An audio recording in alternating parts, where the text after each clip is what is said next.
Violets in the field. It was the summer I was 8, the summer my mom and I moved in with my grandparents after the divorce. They lived on a small farm, one of those old creaky places with a couple of cows, some chickens, a goat, and a dog named Millie. The farm was quiet, peaceful, and I spent most of my days outside, wandering the fields or playing fetch with Millie. One afternoon, maybe a week after we'd arrived, I was playing in the tall grass when I saw a girl my age standing by the edge of the woods, watching me. "Hi," I called out hesitantly. She smiled, her face lighting up like she'd been waiting for me to speak. She walked over and introduced herself as Violet. When I asked what she was doing in the field, she said she lived a few houses away and loved to come out here. Know where my grandparents lived. A few houses away didn't just mean a block down the road. It meant at least a mile. But I was 8, and I didn't think much of it. We started playing together every day after that. Hide and seek in the fields, running through the trees, or sitting on the big rock in the woods. Violet was quiet at times, almost sad. I remember her telling me once, "This is the happiest I've been in a long time." I assumed she meant because it was summer vacation, and I didn't disagree. I invited her to come over for lunch one day. She shook her head. "Sorry," Violet told me, her eyes dropping. "I can only meet you outside." I thought that was strange and wondered if her parents were overly strict, but it didn't really matter. We were just kids. We played, we laughed, and I didn't question it. One day I was out with Millie, and we were walking to our usual spot in the field when I saw Violet again. She looked excited to see us. "Do you want to play fetch with Millie?" I called out. She nodded eagerly, but the moment Millie saw Violet, she stopped dead in her tracks. Her ears went flat, her tail tucked between her legs. Millie started barking, sharp, frantic barks, and backed away from Violet, dragging me by the leash. "What's wrong, Millie?" I asked, confused. Millie had never acted like this before. Violet didn't seem scared, just still, watching us. I tried to calm Millie down, but she wasn't having it. After a few more minutes of barking and dragging me away, I decided to head home. Violet flashed me a sad smile and waved as Millie dragged me away. That afternoon, I told my mom and grandma how weird it was that Millie didn't like my friend. She loved everyone. Mom asked what friend I was talking about, and I told her about my friend Violet, who lives a few houses away and who I've been playing with almost every day since we moved in with Grandma and Grandpa. Mom and Grandma exchanged an odd look. "Did you say Violet?" Grandma asked. "Yeah," I said, "my friend Violet." Mom was staring at Grandma, but Grandma just smiled at me and offered me a cookie before changing the subject. That night at dinner, though, Grandpa asked me about Violet. "Where does she live?" he asked, his voice casual, though his eyes were sharp, studying me. I told him she lives a few houses away, but I wasn't sure where. He nodded, but there was something in his gaze that I couldn't quite place. "Well, invite her over then," he said. "Let's meet her." I told him Violet wasn't allowed to come over. Mom and Grandma exchanged a glance, but Grandpa just nodded. As we ate our meatloaf, he asked me more questions about Violet. What did we do? Did we have fun? How did we play? I told him all about playing hide and seek and racing in the fields, exploring the woods, and taking our shoes off to walk through the brook where we tried, unsuccessfully, to catch frogs. He was quiet for a long moment before saying, "Sounds like fun. I'm glad you made a friend while you're here." Mom and Grandma looked at him, but Grandpa just smiled. "A little girl needs a friend," he said. And that was that. We played like we always did, until the day I had to leave. The last time I saw Violet was the day Mom and I packed up to leave the farm at the end of the summer. Mom had found us an apartment to rent back in our old town, so I wouldn't have to change schools. I was relieved to get back to my old friends, but sad to say goodbye to Violet. I found her by the big tree in the field, her face shadowed with sadness. "You're the best friend I've had in a long, long time," she said. I hugged her tight. "I'll miss you, Violet." She smiled and waved, then turned and disappeared into the woods. It was a strange goodbye, but I didn't think too much of it at the time. Years passed. Me and Mom visited my grandparents on holidays, but I never saw Violet again. I figured she'd grown up just like I did. Maybe she moved away or just found some new friends. I was in my last year of college when Grandma died, and the summer after I graduated, I decided to stay with Grandpa for a while. He needed help sorting through things, clothes to donate, old boxes to clean out, and I didn't mind. The house seemed emptier without Grandma, and I'm pretty sure he'd have eaten nothing but frozen dinners if I didn't fix him some home-cooked meals. One evening, a few days after I'd arrived, we were sitting at the dinner table when Grandpa mentioned that summer when Mom and I stayed with them. We laughed about fireworks on the 4th of July and him trying to teach me how to milk a cow. Then I mentioned Violet. Grandpa's face shifted. There was something strange about his expression. "You remember her, huh?" he said, his voice odd, distant. "Of course, why wouldn't I?" I replied, laughing. "We played every day. It was such a great summer. Does her family still live around here? It'd be fun to see her again." Grandpa grew quiet, his eyes narrowing. "No, her family isn't around anymore," he said. The words hung in the air like a stone sinking in water. I didn't press it. The conversation shifted, but something felt wrong. The next morning, Grandpa said he had an errand to run and left the house without another word. He came back about 2 hours later and insisted we take a drive. I was planning to spend the day in the basement sorting through old Christmas decorations, but Grandpa had other plans. We drove to the local library, where the librarian greeted him with a warm smile. "Welcome back, Charlie," she said. "Who's this?" "This lovely young lady is my granddaughter, Christina," Grandpa said, beaming. The librarian smiled at me, then led us to a back corner where a microfilm reader was set up. "It's all ready for you," she said to Grandpa. "What's all this about?" I asked, but Grandpa just gestured for me to sit at the reader. He clicked through the films, pulling up an old newspaper article. The headline read, "Fire Ravages Local Farmhouse." The fire had occurred not far from my grandparents. The article mentioned that the cause of the fire was still unknown, and that several family members were missing. The house was fully engulfed in flames by the time firefighters arrived. Grandpa clicked the reader, bringing up the next day's follow-up story. The fire had been caused by faulty wiring, and the family had been identified as the Abbotts. 3 bodies had been recovered from the charred wreckage, but were yet to be identified. The next article was the worst. The coroner had confirmed the identities of the victims. The parents, John and Lilith Abbott, and their 8-year-old daughter, Violet. And there, in black and white, was Violet's face. Big brown eyes and freckled nose. It was her school photo. It was the face I saw all summer long, the girl I'd played with, every day. I stared at the screen, unable to speak. The article was dated in June of 1983. I hadn't even been born until 1992 and spent the summer at my grandparents' house in the year 2000. How was this possible? I didn't want to think about it. I couldn't think about it. "I want to go home," I whispered to Grandpa. I couldn't process this. The drive back to the house was cold, despite the summer heat. Grandpa didn't say anything. He just let me sit with my thoughts. When we got home, he made us sandwiches. I was in a daze as he set the plate down in front of me. Then, quietly, he said, "You weren't the first to see her." "What?" I said, looking up at him, my voice shaking. He sat down across from me, looking at me with those sad, weathered eyes. "A couple of months after the fire, I was mowing the field. I saw her, Violet.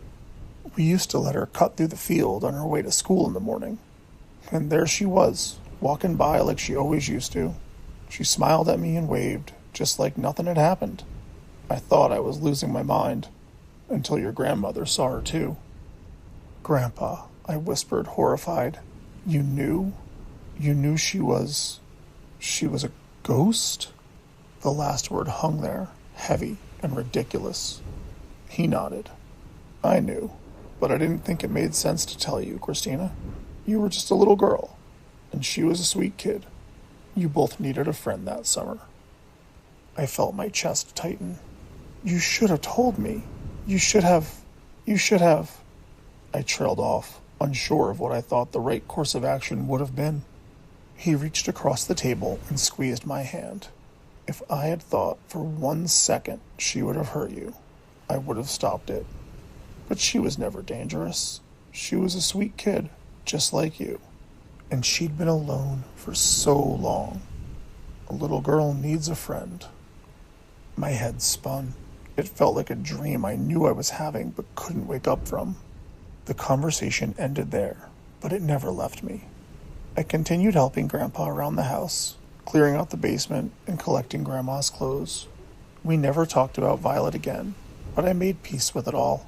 He did what he thought was best, and how would I have reacted if he had told me the truth anyway? If he told me I'd been playing with a ghost?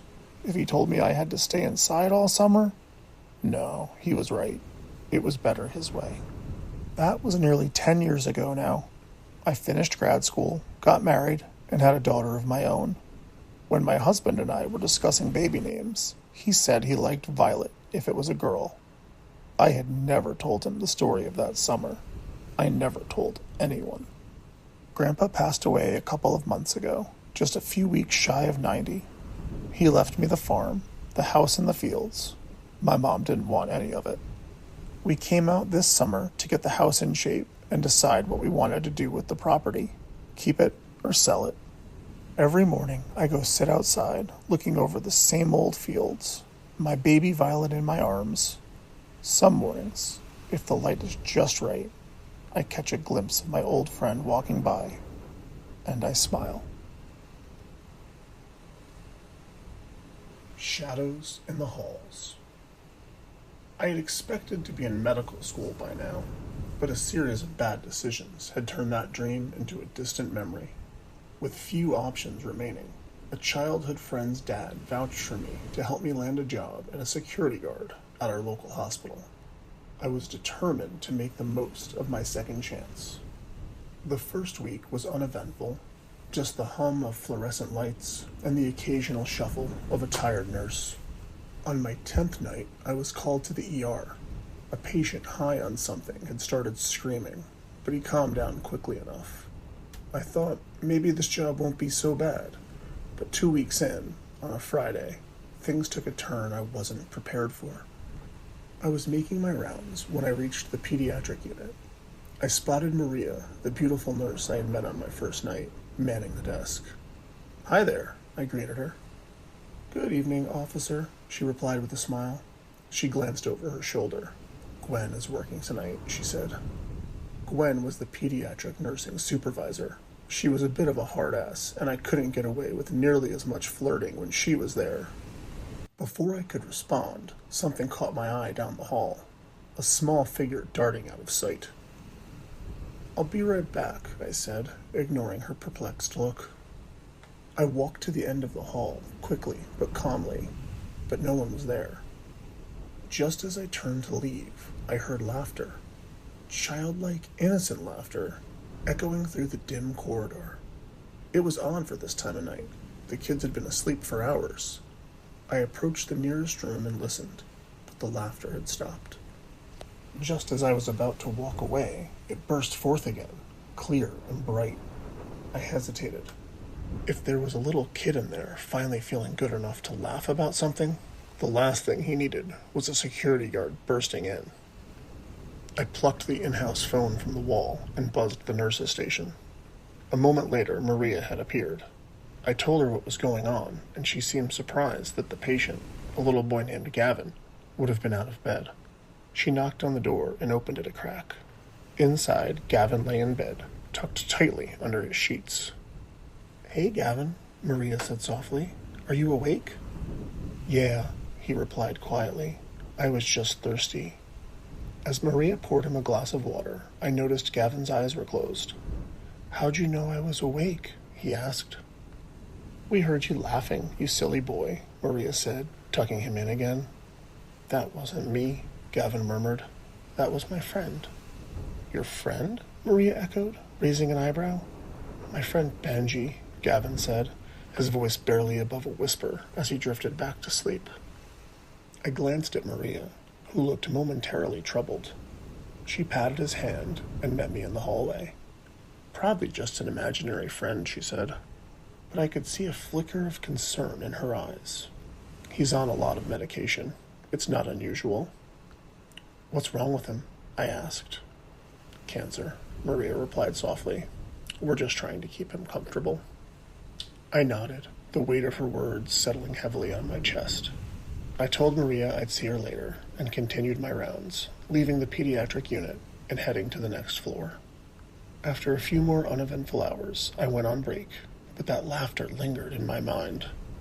Around 3:30 in the morning, I returned to the pediatric unit. The atmosphere had shifted. There were more voices than usual, and I noticed a cluster of doctors and nurses near the station. Gwen guided a sobbing woman and a stone-faced man into an empty room. My stomach dropped when I saw an orderly wheeling a bed covered by a sheet, headed towards the employees-only elevator.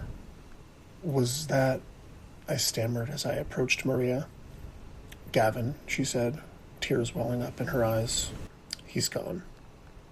Weeks passed and the memory of Gavin's final night faded. A sad truth about working in a hospital is that not everyone makes it. I often found myself looking for Maria during my shifts. We even started taking our dinner breaks, if you can call it dinner at 3 o'clock in the morning, together. Sometimes she'd even bring me leftovers to spare me from another ham and cheese sandwich. One Tuesday night, nearly 3 months into my job, I resolved to finally ask her out. I even wore cologne, feeling hopeful. But then, out of the corner of my eye, I saw him. A little boy standing at the end of the hallway. He smiled at me before turning and nonchalantly walking down the hall. I'll be right back, I told Maria, hurrying after the boy. Faint laughter echoed through the hall, and I thought of the night Gavin died. But as I turned the corner, nobody was there. I walked cautiously, passing room after room, until I reached one with an open door. Maria appeared beside me. What's going on? She asked. I saw a kid in the hallway, I said. Well, that's Annie Thompson's room, Maria said. She had an emergency appendectomy this afternoon. I can't imagine she'd be feeling good enough to roam the halls. No, I saw a little boy, not a girl, I said. I turned to Maria. Does Annie have a brother or something? Maria shook her head. Wait here, I said. I'm going to check it out. Maria wrung her hands as I stepped through the threshold of the room. The curtain had been pulled across the doorway. I gently moved it aside. A little girl lay in the bed, her black hair contrasting the crisp white sheets and pillowcases. The blanket on top of her slowly rose and fell with each raspy breath. She was sound asleep, and there was no way she had been up and about just a few seconds ago. As I turned to leave, I just about jumped out of my skin. The little boy was sitting in a chair by Annie's bedside, smiling at her. It's okay, he said softly, glancing up at me. She'll be okay from now on. Who? I began, but before I could finish, alarms blared from the machines. In an instant, Maria rushed past me to tend to Annie. Code Blue, she shouted into a microphone clipped to her scrubs, and I felt the room whirl around me. Within seconds, Gwen and another nurse were there. Wait outside, she snapped at me. I stepped back into the hallway, trying to process what I had seen. A young doctor came running down the hall and into Annie's room, pulling the door shut behind her. It was only then that I looked around and realized the boy was gone. I walked with Maria to retrieve Annie's mother from the waiting room, where she had been trying to get some sleep on a lumpy old couch. She got to her daughter in time to say goodbye, but it's unlikely Annie knew she was there.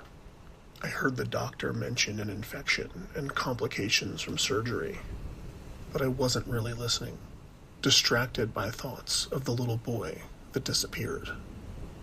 I didn't mention him to anyone. It felt too strange, too unsettling to share. And to be honest, I was worried I'd be reprimanded for letting some random kid wander the halls and then run away. Talk about a lack of security. Once again, time passed and the pain faded. A few weeks later, I finally got the courage to ask Maria out for real, and she said yes. We met on a weekday for lunch at the park and shared a sweet kiss goodbye on her doorstep. For a moment, everything felt perfect. It wouldn't last. My next shift brought with it a heaviness that blanketed the entire hospital. There had been an incident at a local school, and the pediatric unit was overwhelmed with children needing care. I moved through the hallways, the weight of despair palpable. My boss called a team meeting, even though the team for that night was just the two of us. The media was out in force, although the real cops kept them at a certain distance. Worse than the reporters, though, were the protesters, who had already teed up conspiracy theories and were shouting the most vile things at parents whose kids were clinging to life, or worse. Nobody but parents of admitted patients are allowed in, my boss said. No exceptions. He gestured to the TV in his office, which showed a protester holding up a disgusting sign. And if one of them gets in, you have my blessing to put the boots to him until the cops get here. I began my shift, and it wasn't as bad as I had feared. The reporters knew where they needed to stay, and they followed the rules.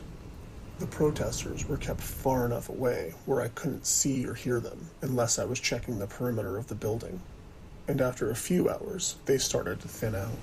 The night would still surely be stressful and sad, but I was hopeful it might pass without any serious incidents.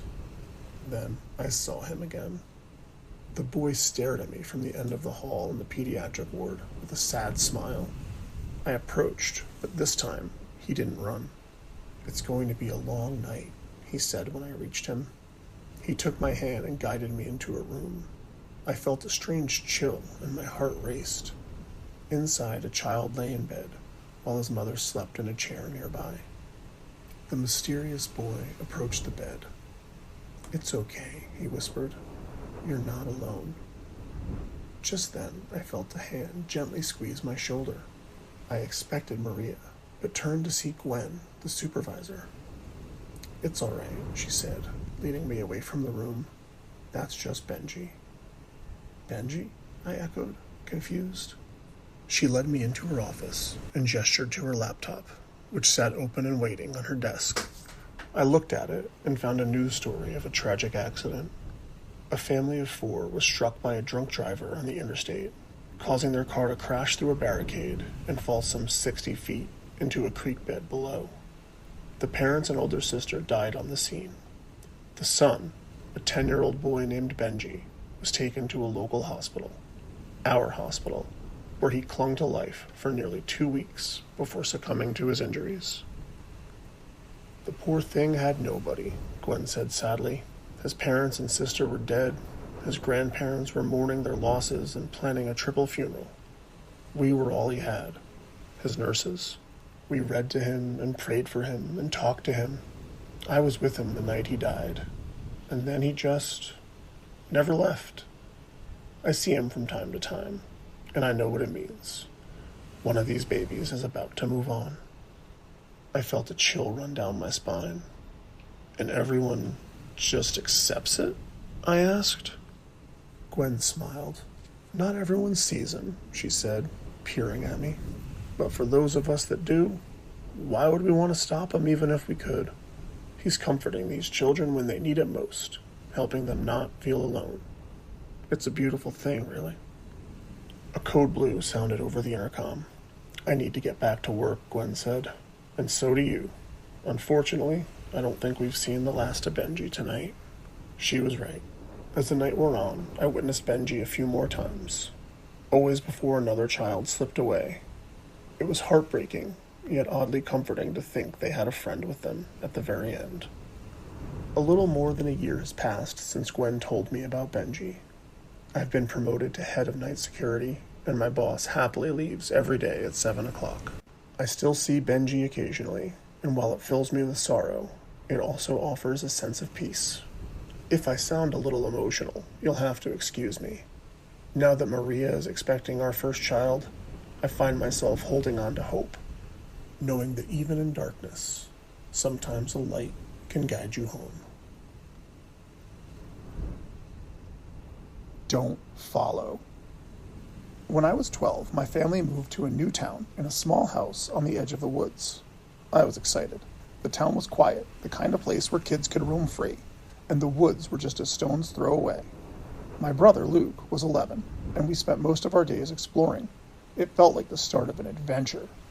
Little did I know, the excitement would turn into something I'd never escape. One afternoon, not long after we moved in, our neighbor, Mrs. Cambridge, came over to welcome us. She was an old lady, her back hunched like she'd seen a lot in her time, but she seemed friendly enough. She brought cookies, which was a good way to win over a couple of kids. At one point, though, Mom and Dad went to the kitchen to get tea and snacks, and suddenly Mrs. Cambridge turned to me and Luke with a serious expression. "I've seen you two going into the woods," she said, her voice low, almost a whisper. "Now listen, it's very important you never go in there after dark, no matter what. And even before dark, never follow the boy into the woods. He'll lead you in too deep, and you'll get lost." Before we could even process what she'd said, Mom and Dad were back. The conversation quickly shifted to some boring adult talk. Mrs. Cambridge gave us a quick smile, but her eyes stayed sharp, like she was waiting for something. That night, I told Mom what she had said, hoping for some sort of reassurance. Mom seemed surprised, but shrugged it off, like it was just some advice about being careful in the woods. She's probably just telling you to be safe. And if someone you don't know shows up, she's absolutely right that you shouldn't follow them, she added. Still, I couldn't shake it. The boy. Who was she talking about? A few days later, we were back in the woods again, exploring, when we realized it was getting late. The sun was dripping behind the trees, and the shadows made everything feel creepier than they did in the daylight. I was sure I was hearing whispers, too. Soft voices that seemed to be calling us, pulling us deeper into the forest.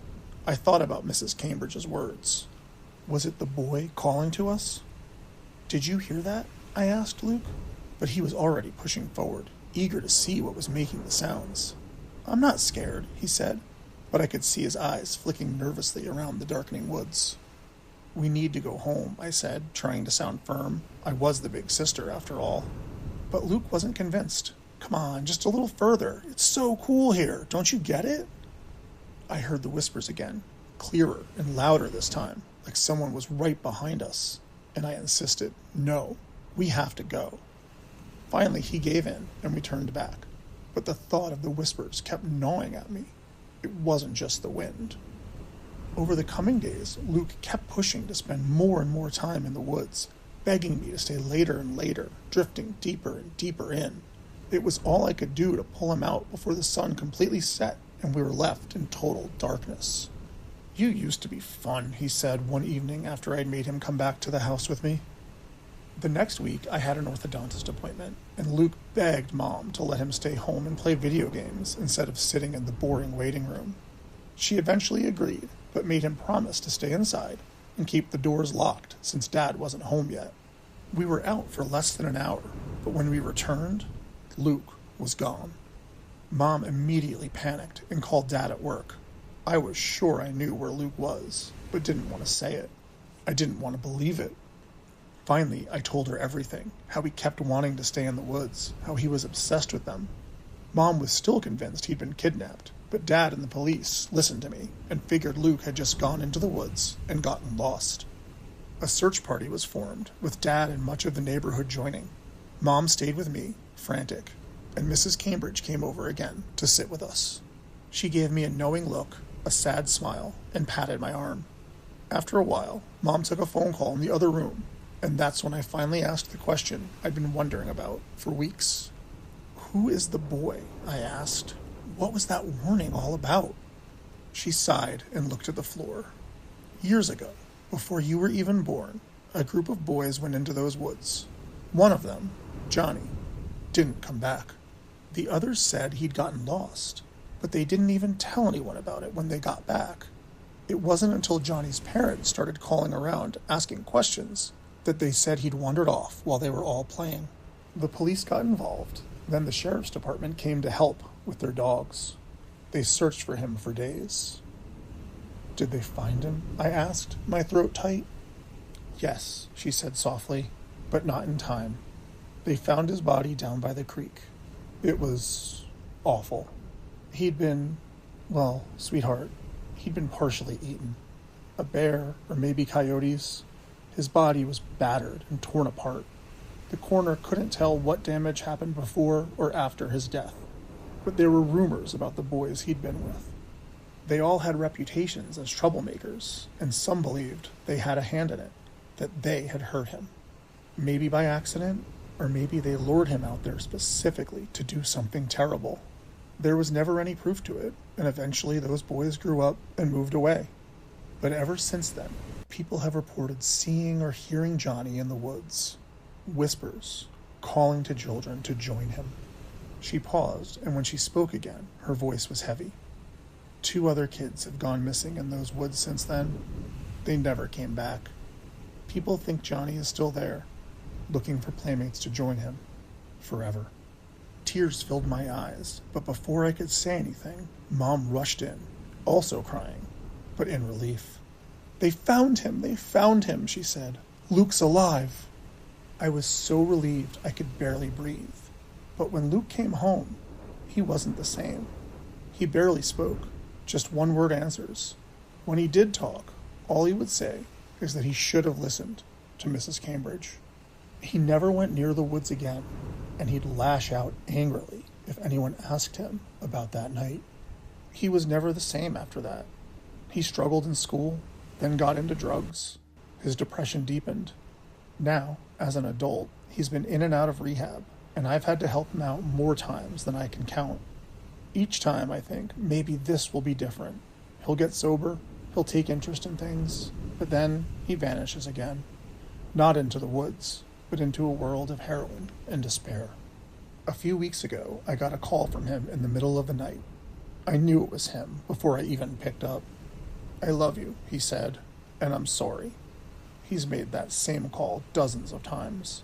I told him I loved him too, and that I just wanted him home, safe. There was a long pause. Then, barely audible, he whispered, I should have listened to Mrs. Cambridge.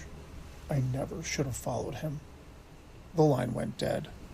I don't know what happened to Luke that night in the woods. I don't know what he saw or what he heard. But in his mind, I think he's still out there, still lost in the woods. And after all these years, I'm worried he'll never find his way home. The uniform. It was a crisp October afternoon when my best friend Lucy dragged me into a vintage shop, eager to find costumes for the upcoming Halloween party.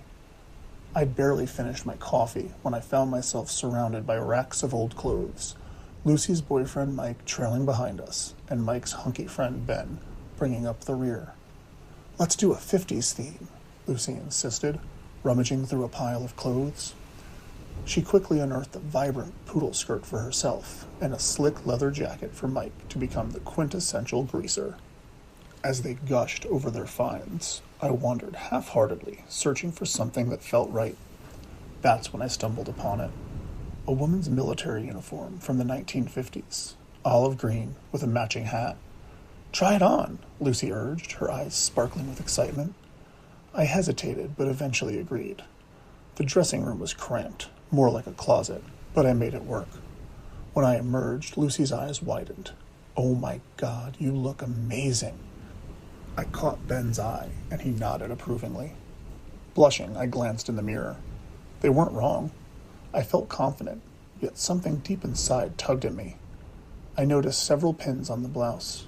What are these? I asked the shop owner, an older man with a gentle smile. Some kind of accommodations, he replied, shrugging. I don't know enough about the military to tell you what they're for, but I do know that uniform belonged to a member of the Air Force Nursing Services. Flight nurses, for short. Despite my growing unease, the thrill of their compliments drowned it out.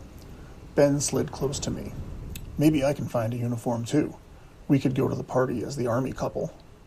The word couple hit me like a jolt, and any lingering doubts about the uniform vanished. That night, as the uniform hung on my closet door, I fell into a deep sleep. Suddenly, I was thrust into chaos, a war-torn landscape filled with smoke and screams. I was rushing toward an injured soldier, a familiar face.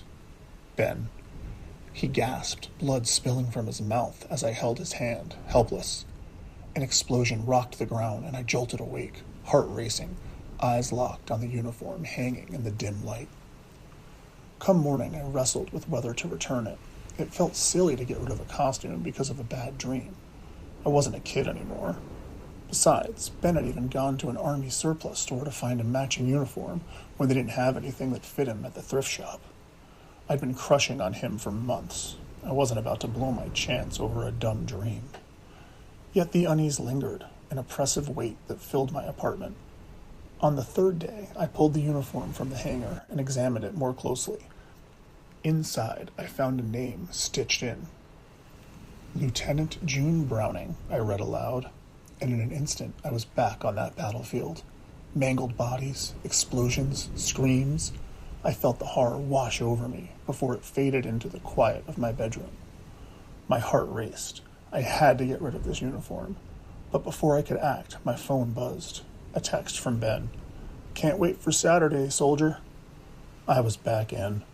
I kept the uniform in my car, avoiding any more nightmares, but it felt wrong. Finally, the day of the Halloween party arrived. I brought it back inside only after Lucy insisted on getting ready at my place. I mentioned having weird dreams, but she was too focused on her cleavage to listen. The guys picked us up in Mike's Jeep.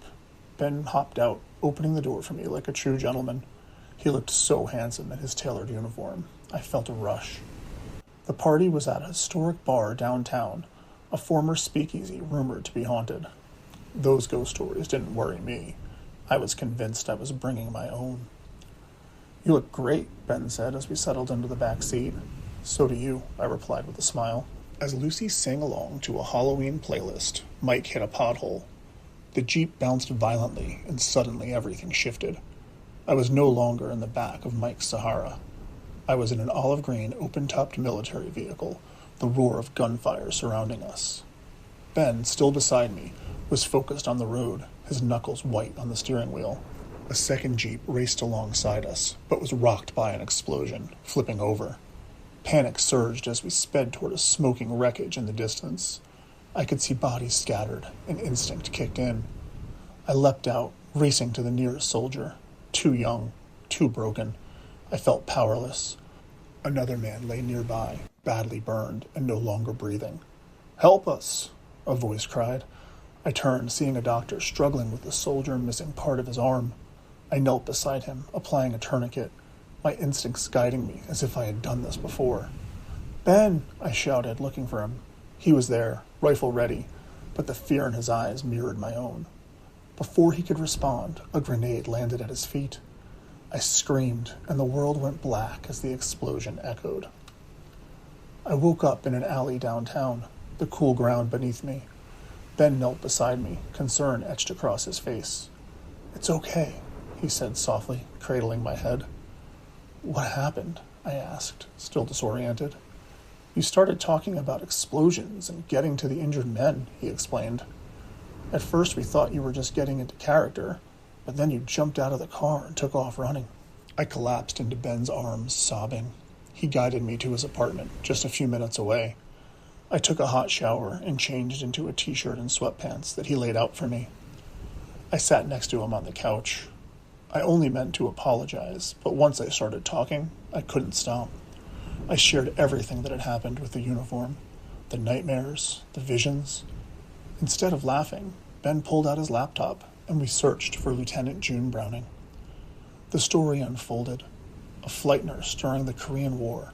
She had saved dozens of lives before a grenade ended her own. She was just 27 years old. "That's incredible," I murmured, snuggling against him on the couch, the weight of June's story settling over me. The next day, we took the uniform to the local VFW. They thanked us, promising to keep us updated. A few weeks later, I received a call from the Korean War National Museum. They were authenticating June's uniform and planned to honor her legacy. From that day on, I never experienced those visions again, but my curiosity had been piqued. I dove into learning about the Korean War, and it's become something of an obsession. I'm now planning a trip to South Korea, and yes, Ben is coming with me. It seemed I had found my own piece of history, woven into the fabric of a woman who had given so much. And maybe, just maybe, I'd found someone to explore it with. The Haunting of Holloway Hall. It was the fall of my junior year at a small college nestled in the heart of the Midwest. Halloween was just around the corner, and the excitement on campus was palpable. Parties were being planned, but none compared to the legendary Halloween bash hosted by the Alpha Omega fraternity at their historic house, Holloway Hall. Rumor had it that the place was haunted, and that only added to its allure. I had heard whispers about the exclusive nature of this party. It was invite only, filled with the hottest sorority girls and the frat brothers who prided themselves on their social status. Somehow, against all odds, I managed to snag an invite. It was all thanks to a group project I worked on with Ryan, the vice president of the frat, and his girlfriend Sarah. We'd aced our assignment, and as a thank you, they extended me a coveted invite. As I arrived at Holloway Hall, the air was electric. Pumpkins flickered on the porch, and the laughter of partygoers echoed from within. I stepped inside, greeted by a vibrant sea of costumes. Witches, vampires, and more than a few sexy interpretations of classic characters. My heart raced with excitement and disbelief. I was really here. I made my way to the kitchen, where drinks flowed freely. After a few awkward encounters, I finally found my footing, mingling with the other guests and even striking up a conversation with a stunning girl dressed as a seductive ghost. The atmosphere was lively, but an undercurrent of unease lingered. One of the fraternity brothers had shared the legend of a co-ed named Eliza who had vanished in the house during a Halloween party decades ago. Ever since, brothers have claimed that her spirit still roamed the halls, especially on Halloween. As night wore on, I noticed a strange energy in the air. Laughter morphed into whispers as shadows danced along the walls, and the music seemed to dim at odd intervals. It was almost as if the house itself was alive, breathing with its own secrets. I tried to tell myself it was just the gin and juice I'd been drinking all night, but this was different than any buzz I'd ever felt. I decided to explore the upstairs, where the air grew thick and heavy. As I wandered down the dimly lit corridor, I stumbled upon an old ornate mirror hanging crookedly on the wall. My reflection stared back at me, but something felt off. The lights flickered, and for a brief moment, the reflection didn't match my movements. A chill ran down my spine. I stepped back, my heart racing. Just then, I heard a soft, melodic voice calling from behind me. "Help me." I turned, but there was no one there. The hallway was empty. I felt compelled to follow the voice, drawn to a door at the end of the hall that was slightly ajar. I pushed it open, revealing a dimly lit room cluttered with dusty furniture. In the center stood a vintage phonograph, its needle poised over a record that seemed to spin on its own. The room was eerily silent, save for that haunting whisper, "Help me." I stepped closer, my curiosity overwhelming my fear. As I reached out to touch the phonograph, the whisper turned into a wail, echoing through the room. "Help me! Let me out!" Suddenly the door slammed shut behind me. Panic surged through my veins. I tugged at the doorknob, but it wouldn't budge. I could hear the muffled sounds of the party downstairs, but the laughter was now a distant memory. The air in the room thickened, and I felt an icy breeze sweep past me. In a moment of desperation, I turned to the mirror hanging on the wall. As I gazed into it, I saw something behind me. A shadowy figure, a girl in a tattered white dress, her eyes hollow and desperate. "Please help me," she pleaded, her voice now a desperate scream. I stumbled back, crashing into the phonograph, which began to play a warped version of a mournful song. The room shook, and the walls seemed to close in on me. I could feel the weight of the house's history pressing down, filled with sorrow and longing. With one last effort, I pounded on the door, shouting for help. "Someone! Anyone!" Just then I heard footsteps approaching. The door swung open, and Ryan stood there, eyes wide with shock. "What are you doing in here?" "Get me out," I gasped as he rushed in, grabbing my arm and pulling me back into the hallway. As we stepped out, I glanced back at the room. The door slammed shut behind us, the whispering fading into silence. Ryan led me back downstairs, where the party was still in full swing, unaware of the horror I had just experienced. He handed me another drink and tried to lighten the mood, but I could hardly process what had happened. Later that night, I couldn't shake the feeling of being watched. As I walked back to my dorm, the events of the evening replayed in my mind. Eliza's haunting cry echoed, and I knew that Holloway Hall held secrets far darker than anyone dared to imagine. Months passed, but the memory of that night never faded. When Halloween rolled around the next year, I received a message from Ryan, now the fraternity's president, inviting me back to Holloway Hall. I hesitated, but curiosity gnawed at me. What if I could uncover the truth behind Eliza's disappearance? As I stood at the doorstep of Holloway Hall once more, the air felt charged with an unseen presence.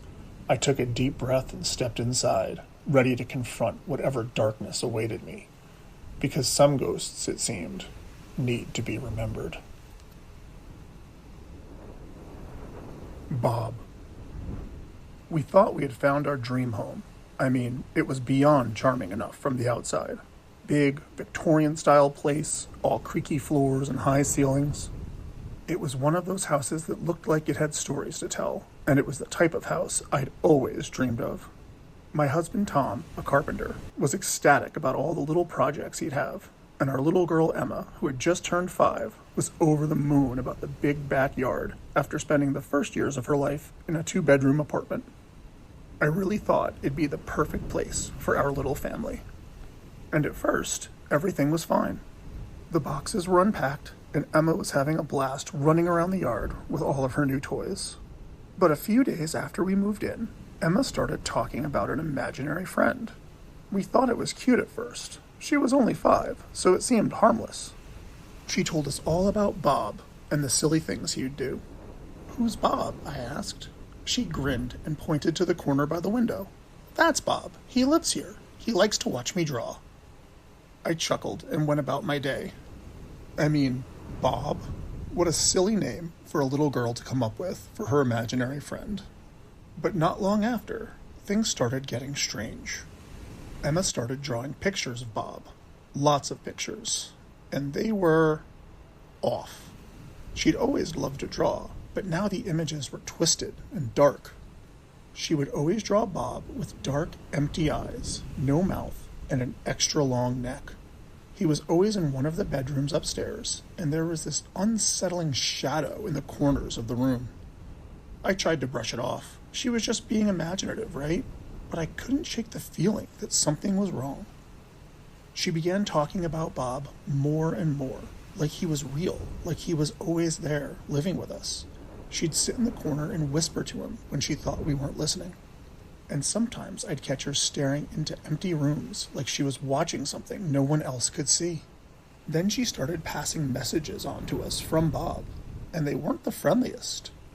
"Bob says you're not listening," she'd say, looking at me with those wide, innocent eyes. "Bob doesn't like the way you moved the chairs. He doesn't like our new furniture." The tipping point came when Tom started doing renovations on the house. One day, he and I were measuring inside one of the bedrooms, planning to repaint it and turn it into a home office. Emma came in, tugged on Tom's sleeve, and said, "Daddy, Bob says this is his bedroom, and you'd better not change it."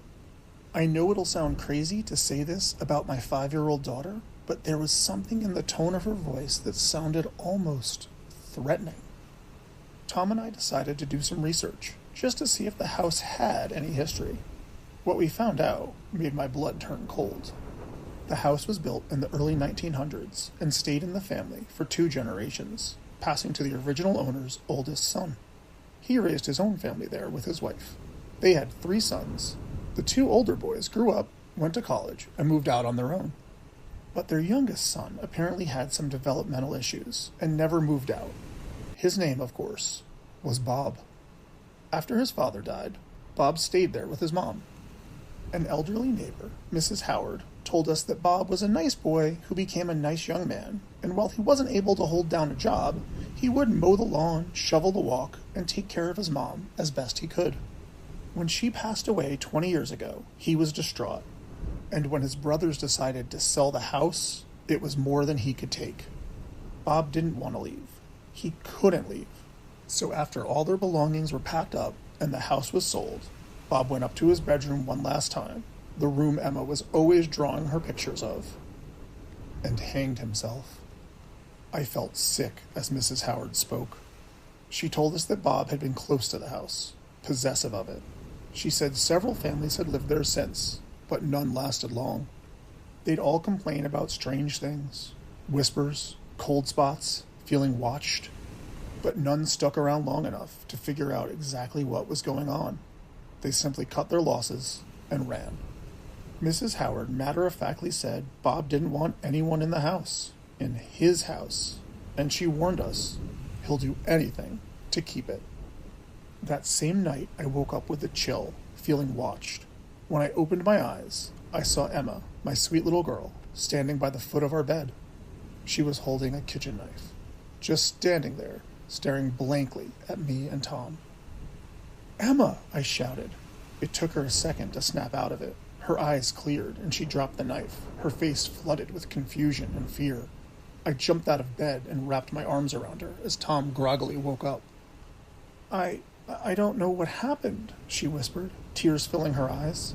"The last thing I remember is Bob waking me up and telling me I needed to go to the kitchen."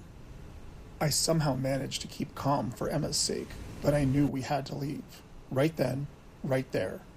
I made Tom grab a bag, and we left the house that very night. We stayed in a motel for several months until we finally sold the house. We took a huge loss, but we didn't care. As soon as we were gone, Emma went back to normal. No more imaginary friends, no more strange drawings. She's fine now, and any time I ask her about Bob, she just shakes her head and acts like she doesn't remember. I know it sounds crazy, but there's no doubt in my mind that Bob was real.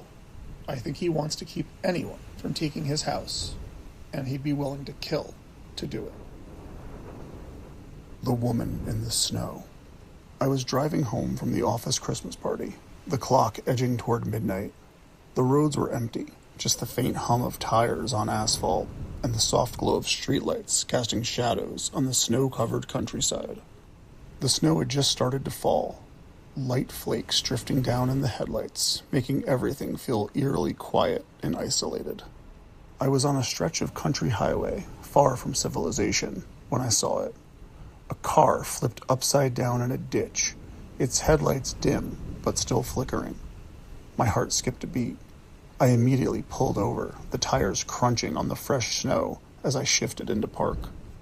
Getting out of the car, I scanned the scene, looking for signs of life.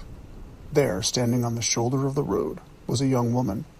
She seemed shaken up, but shockingly, she wasn't hurt.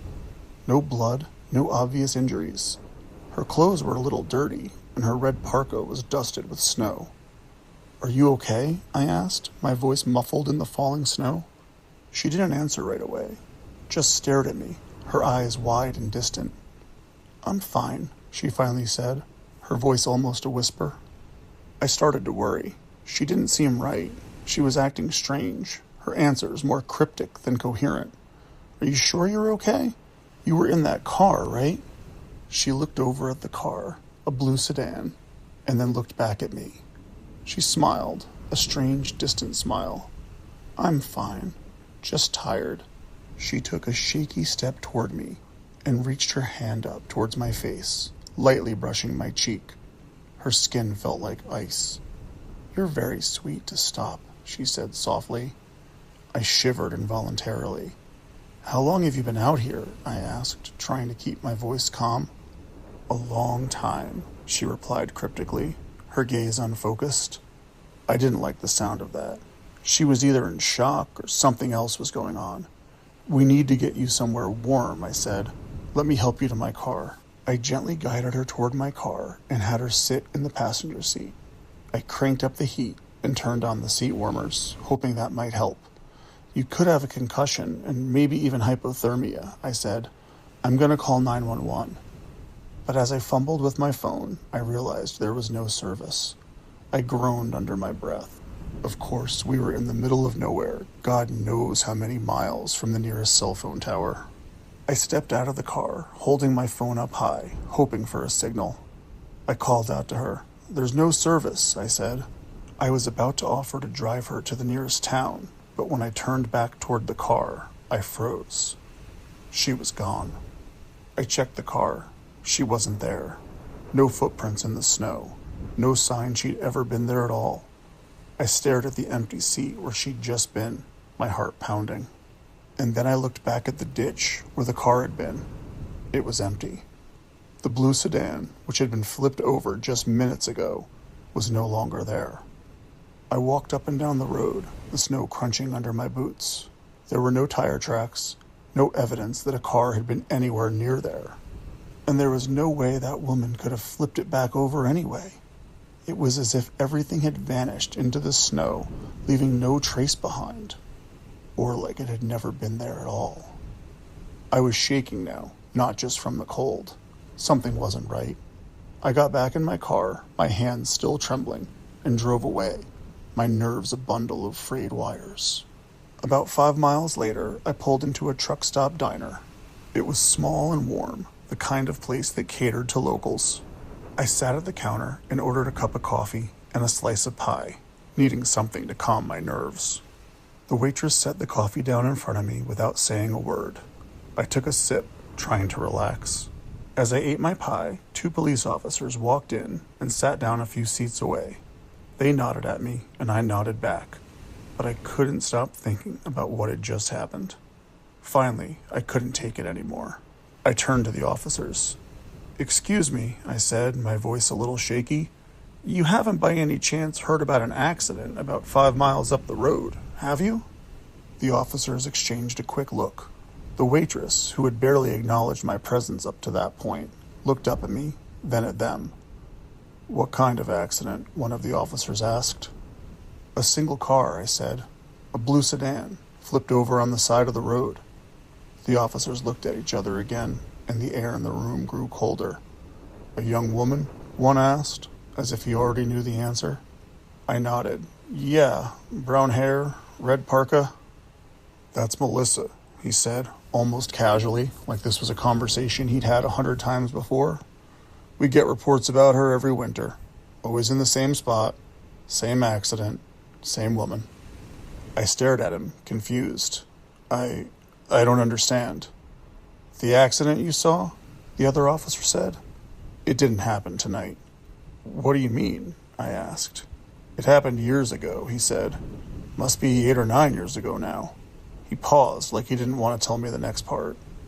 "She died at the scene," he said finally. My heart dropped into my stomach. My hands were shaking so badly that I had to put the coffee cup down before I dropped it. "But I saw her," I said, barely able to speak. "I talked to her. She was real." The officers exchanged a final look, their faces pale. "Yeah," one of them said, sympathy in his voice. "She was."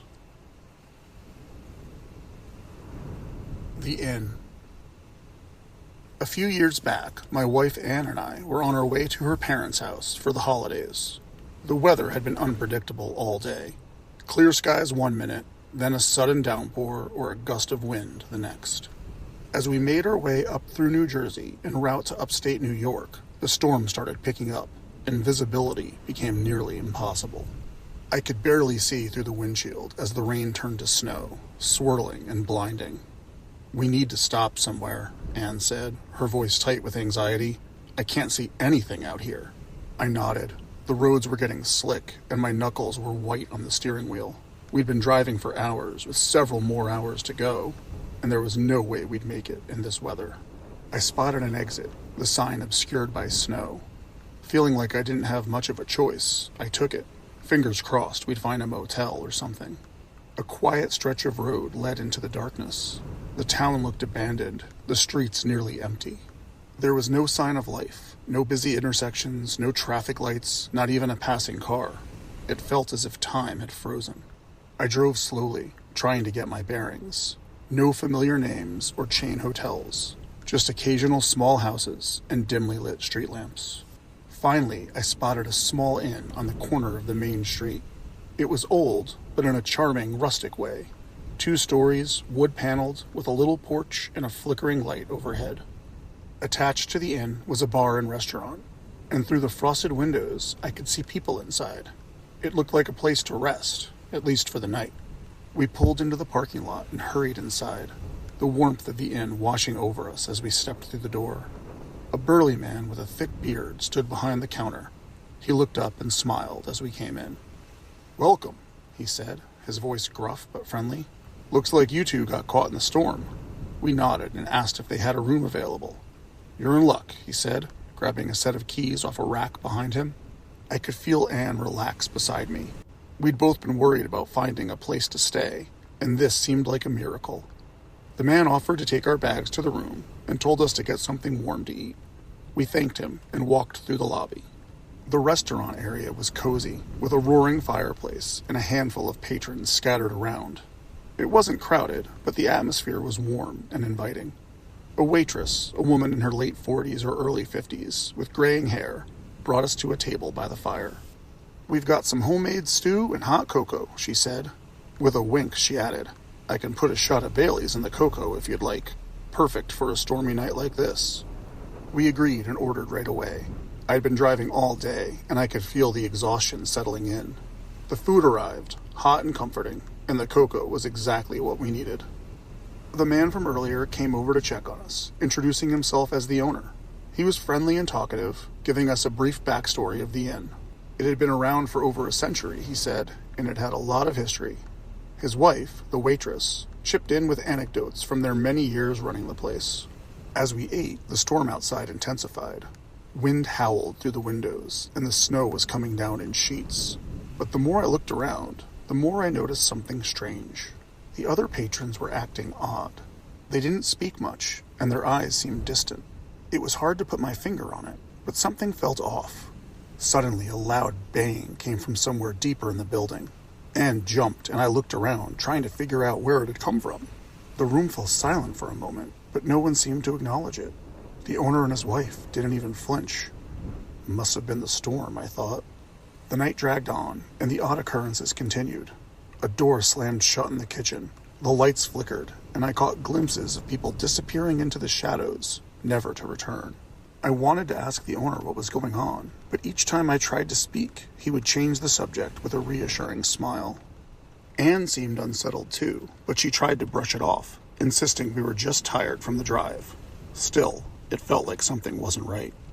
Finally, we made our way upstairs to our room, hoping to get some sleep and leave the weirdness behind. But as we lay in bed, the noises didn't stop. It was like the inn itself was alive. Creaks, bangs, whispers in the halls. The storm howled outside, and I convinced myself that it was all just the wind. But the longer I lay there, the more I knew something was wrong. Anne was already asleep beside me. At some point, despite my anxiety, my exhaustion got the best of me, and I drifted off to sleep. In the dead of the night, I woke up to a scream. I shot up in bed, my heart pounding in my chest. Anne was sitting upright, eyes wide, looking at the foot of the bed. I followed her gaze. Standing there in the dim light from the window was a girl. At least, it looked like a girl. A pale, gaunt child in a tattered nightgown. Her skin was almost translucent, and her eyes, sunken, hollow, stared straight through me. I froze. The girl didn't move. She just stared at us, her expression empty. And then, without a sound, she began to fade. The edges of her form blurred and shimmered until she was nothing but a wisp in the air. Anne was shaking beside me, her body trembling with fear. I wrapped my arms around her, holding her tight. Neither of us could sleep for the rest of the night, haunted by the image of that girl. The next morning, the storm had passed, and the world outside was quiet. We were both exhausted, but we decided to get some breakfast before heading out. I needed coffee if I was going to drive another 4 hours that morning. We sat at the same table where we'd eaten the night before, still shaken by the events of the previous night. The owner's wife came over with a pot of coffee. She filled our cups with a smile and asked, "How'd you sleep?" I couldn't help myself. "Not great," I said, still trying to shake the feeling of dread that lingered. She smiled knowingly. "Did you see Elsie?" My blood ran cold. I looked at Anne and she looked at me. Somehow we both knew exactly who she meant. "Elsie?" I asked, trying to keep my voice steady. The woman nodded, a soft, almost pitying expression on her face. "I thought you might, but I didn't want to get your hopes up," she said. "Elsie's a sweetheart." She topped off our coffees and walked away, leaving us stunned. Once we were back on the road, Anne pulled out her phone, still in shock. She looked up the inn online, her fingers trembling as she typed. After a moment, she glanced over at me, a look of exasperation on her face. "So we spent last night in the most haunted inn in New Jersey," she said softly. I stared at the road ahead of me, unable to form words. "I guess most of the guests know that going in. I wish we had. Maybe we would have just braved the storm after all." The farmhouse. This happened when I was in my early 20s, long before cell phones were omnipresent. I was driving through a rural stretch of highway, miles away from anything, when my car broke down. No warning, just a sputter and then silence. It was the middle of winter, and the temperature was dropping fast.